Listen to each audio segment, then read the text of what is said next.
അസ്സലാമു അലൈക്കും വറഹ്മത്തുള്ളാഹി. ബിസ്മില്ലാഹ് അൽഹംദുലില്ലാഹ് വസ്സലാത്തു വസ്സലാമു അലാ റസൂലില്ലാഹി വഅലാ ആലിഹി വസഹ്ബിഹി അജ്മഈൻ. പരിശുദ്ധ റമദാനിന്റെ ദിനരാത്രങ്ങളിൽ നമ്മൾ ചെയ്യുന്ന അമലുകളും ഇബാദത്തുകളുമെല്ലാം അതിന്റെ ന്യൂനതകളെല്ലാം പുറത്ത് മാപ്പാക്കി തന്നിട്ടുണ്ട്. അല്ലാഹു സുബ്ഹാനഹു വ തആല നമ്മിൽ നിന്നും സ്വീകരിക്കുമാറാകട്ടെ. പ്രിയപ്പെട്ടവരെ, ഒരു വിശ്വാസിയായ മനുഷ്യനെ സംബന്ധിച്ചിടത്തോളം നാവ് കൊണ്ട് മറ്റുള്ളവരെ ഉപദ്രവിക്കുക എന്നുള്ളത് വളരെ വലിയ തിന്മയായിട്ടാണ് അല്ലാഹു സുബ്ഹാനഹു വ തആല നമുക്ക് പഠിപ്പിച്ചു തന്നിട്ടുള്ളത്.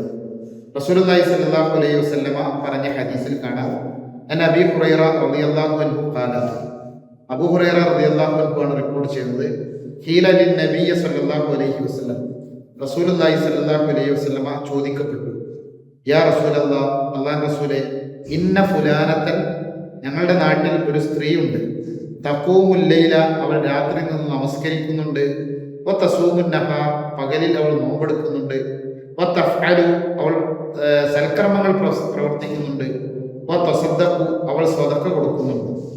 പക്ഷേ വ തുഅദി ജീറാനഹ ബിലിസാനിഹ, അവൾ നാവ് കൊണ്ട് അവരുടെ അയൽപ്പക്കരെ ഉപദ്രവിക്കുന്നുണ്ട്. നാവ് കൊണ്ട് മറ്റുള്ളവരെ ഉപദ്രവിക്കുന്ന അവസ്ഥ ആ സ്ത്രീക്കുണ്ട്. അവളെ കുറിച്ച് എന്താണ് അഭിപ്രായം? നോമ്പെടുക്കുന്ന, സക്കാത്ത് കൊടുക്കുന്ന, ഇബാദത്തുകൾ ചെയ്യുന്ന ആ സ്ത്രീയെ കുറിച്ച് റസൂലുള്ളാഹി സ്വല്ലല്ലാഹു അലൈഹി വസല്ലം പറഞ്ഞ മറുപടി, അവളിൽ ഒരു നന്മയുമില്ല. ഫഖാല റസൂലുള്ളാഹി സ്വല്ലല്ലാഹു അലൈഹി വസല്ലം, ലാ ഖൈറ ഫീഹ, അവളിൽ ഒരു നന്മയുമില്ല, ഹിയ മിൻ അഹ്ലിന്നാർ, അവൾ നരകത്തിലാണ് എന്നാണ് റസൂലുള്ളാഹി സ്വല്ലല്ലാഹു അലൈഹി വസല്ലം പഠിപ്പിച്ചത്. പ്രിയപ്പെട്ടവരെ, ഇത് നമുക്ക് വലിയ പാഠമാണ്. നമ്മുടെ നാവ് കൊണ്ട് മറ്റുള്ളവരെ ഉപദ്രവിക്കുന്ന അവസ്ഥ ഉണ്ടാകരുത്. ഒരു വീട്ടിൽ ഒരുമിച്ച് താമസിക്കുന്ന കുടുംബാംഗങ്ങൾ പരസ്പരം പലരും പറഞ്ഞ് തെറ്റി നിൽക്കുന്ന അവസ്ഥകളുണ്ട്. നാവ് വലിയ ഇരുതല മൂർച്ചയുള്ള ആയുധമാണ്. ഒരു കവി പാടിയത്, വാളുകൊണ്ടുള്ള മുറിവാണെങ്കിൽ ചിലപ്പോൾ ഉണങ്ങും, എന്നാൽ നാവ് കൊണ്ടുള്ള മുറിവ് ഉണങ്ങാൻ പ്രയാസമാണ് എന്ന്. അമ്മായിമ്മയും മരുമക്കളും ഒരു വീട്ടിൽ താമസിക്കുന്ന പലരും പരസ്പരം നാവ് കൊണ്ട് അങ്ങോട്ടും ഇങ്ങോട്ടും വാഗ്വാദങ്ങൾ നടത്താറുണ്ട്. അത്തരം സംസാരങ്ങൾ നമ്മൾ ഒഴിവാക്കണം.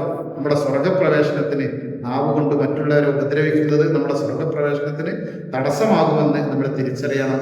നാവിനെ ഏറ്റവും നല്ല രീതിയിൽ ഉപയോഗപ്പെടുത്താനാണ് അല്ലാഹുവിന്റെ റസൂല് നമുക്ക് പഠിപ്പിച്ചു തന്നിട്ടുള്ളത്. സ്വർഗത്തിലേക്ക് ആനയിക്കപ്പെടുന്ന കാര്യങ്ങളിൽ റസൂലുള്ളാഹി സ്വല്ലല്ലാഹു അലൈഹി വസല്ലം പറഞ്ഞത്, താടിയെല്ലുകൾക്കിടയിലുള്ള നാവിനെയും അതുപോലെ തന്നെ അവന്റെ ഗുഹ്യാവയത്തെയും അവൻ സംരക്ഷിച്ചാൽ അള്ളാഹു അവന് സ്വർഗം നൽകുമെന്ന് റസൂലുള്ളാഹി സ്വല്ലല്ലാഹു അലൈഹി വസല്ലം ഉറപ്പ് നൽകിയ ഹദീസുകളിൽ നമുക്ക് കാണാൻ കഴിയും. അതുകൊണ്ട് ഈ പുണ്യമാക്കപ്പെട്ട ദിനരാത്രങ്ങളിൽ നമ്മൾ നോമ്പെടുക്കുന്നവരാണ്.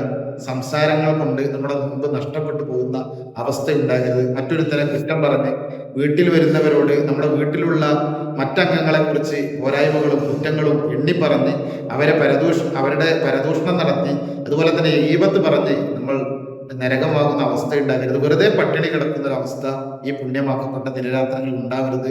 നാവിനെ വളരെ നന്നായി സൂക്ഷിക്കണം. അള്ളാഹുവിന്റെ മാർഗത്തിൽ വലിയ പ്രതിഫലം നേടാൻ ആ നാവ് കൊണ്ട് നമുക്ക് കഴിയും. അള്ളാഹുവിനെ കുറിച്ച് പറഞ്ഞു കൊടുക്കുന്നതിലൂടെയും അതുപോലെ തന്നെ സുബ്ഹാനല്ലാഹി അൽഹംദുലില്ലാഹി അദ്കാറുകളിലൂടെയും ഒക്കെ നാവ് നല്ല രീതിയിൽ ഉപയോഗപ്പെടുത്താൻ നമുക്ക് ശ്രമിക്കുക. അല്ലാഹു സുബ്ഹാനഹു വ തആല അനുഗ്രഹിക്കുമാറാകട്ടെ. അസ്സലാമു അലൈക്കും.